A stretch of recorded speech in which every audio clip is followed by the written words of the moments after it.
बात करते हैं उस विवाद की जो पिछले कुछ वक्त से लगातार बना हुआ है। ये विवाद है नौरा फतेही और संजय दत्त की फिल्म के एक गाने को लेकर, जिस पर अब फतवा जारी हो चुका है।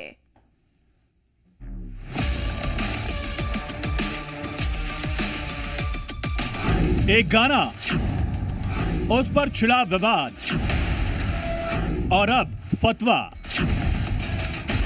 एक्ट्रेस नौरा फतेही के गाने पर हुआ विवाद थमने का नाम नहीं ले रहा।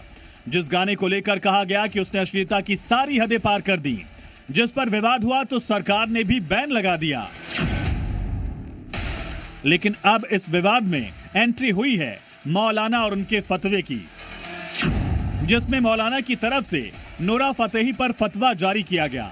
मौलाना के मुताबिक ये विवादित गाना, इसकी उन्होंने निंदा की और अश्लील डांस और भद्दा कंटेंट बताया, जो कि इस्लाम में हराम है।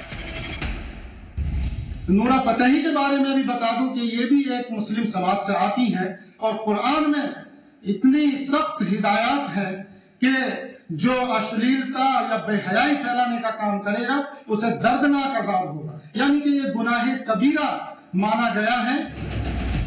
जो फतवा अलीगढ़ से जारी किया गया उसमें कहा गया कि इस तरह के गाने और डांस गुनाह कबीरा की श्रेणी में आते हैं, यानी बहुत बड़ा पाप। मौलाना का कहना है कि ऐसे कंटेंट से युवाओं, बच्चों और पूरे समाज के नैतिक मूल्यों पर बुरा असर पड़ता है।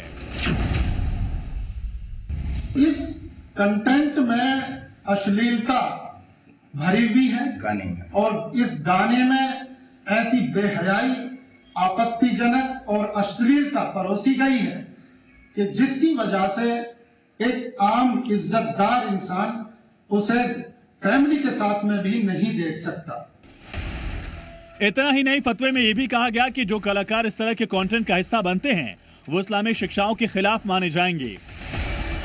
यानी अब मामला सिर्फ गाने तक सीमित नहीं, बल्कि इससे कहीं आगे बढ़ चुका है।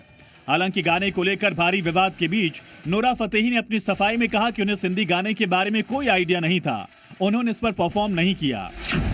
लेकिन तब भी इस पर छिड़ा विवाद रुकता और थमता नहीं दिख रहा। ब्यूरो रिपोर्ट, जी मीडिया।